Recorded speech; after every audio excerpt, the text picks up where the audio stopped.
Hey, what's going on, everybody? You're watching DualShockers TV on DualShockers.com. We're here at E3 2012, checking out THQ. I'm here with Quinn Duffy. Quinn, we're checking out a little title here, Company Heroes 2 on the PC, in pre-alpha, but I got to tell you, looking effing fabulous. Yeah, it's we're really excited.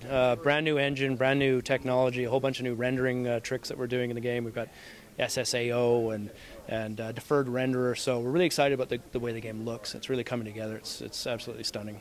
It looks good. You guys, I mean, we were talking, it's been 6 years. You got from the original, there was a couple of expansions in between, but now this is brand new engine, brand new tech, and you guys got a couple of tricks up your sleeves here. Yeah. I mean, it's part of the, we're moving to the Eastern Front. It's a huge epic conflict. There's a lot of story to tell there. And we didn't feel that we could do it justice until we built the technology to sort of support the vision, to make sure that the game was going to look better and sound better and feel better and just generally play better. So yeah, it's a big step forward, and we're excited to announce it. Now, a couple things we saw, a pretty, I'll call it brutal and very tactical demo there.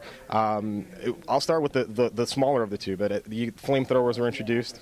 You guys have some tricky things that you can do with flamethrowers, like setting buildings on fire. Yeah. I mean, the Eastern Front, the vast majority of the buildings are wood.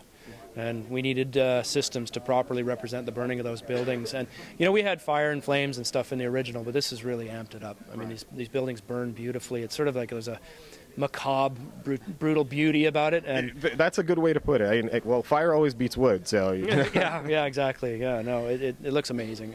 And the way the troops react to it, and it tells a real story. That was actually my next thing. It was one thing when you set it on fire, but it was another thing when you actually saw troops coming out on fire, trying to save themselves. So they, like you said, they have a decision to make. They can stay in there or come out and face the rifles. Yeah, and they're rolling around in the snow, and it's a brutal conflict, and we don't want to shy away from telling that part of the story. And it's not about glorifying the violence, but it's about making sure it has its place and that it looks appropriate, it looks authentic, and sets a tone. That's what I was gonna say. It's not gratuitous violence. You guys aren't throwing it in there just like, hey, listen, let's make their heads explode because it's kind of cool. This is actual, factual things that happen, and it adds to the authenticity of the game, which you guys are covering it in strides here.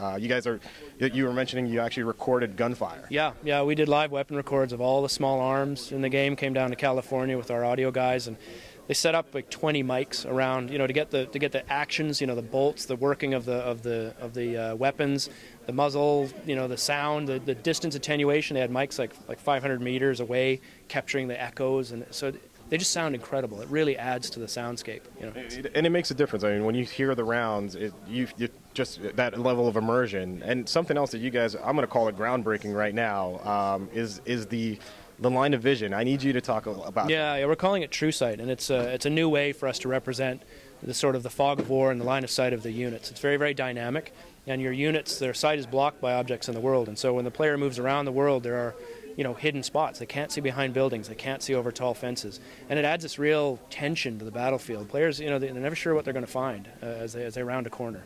And it's very impressive, guys. I mean, to tell you that, anybody who's played an RTS knows the classic cone vision. Oh yeah, you're on one side of the building, you can automatically see who's on the back side of it. Which, when you think about it, intuitively, it makes absolutely no sense.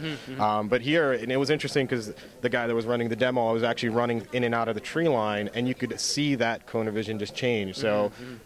Impressive, I gotta tell you, very, very impressive. Yeah, it's really fluid, and as soon as you sit down and play it, you immediately get it. You can see exactly how it works, and it feels like a really compelling but completely natural addition to the Company Heroes gameplay that everybody loves. Awesome, Quinn. This is looking. I'm gonna put a quick nod in there for Game of the Show. So look out for this. Company Heroes 2 is something to be reckoned with. So next year we're looking hopefully to get the final product.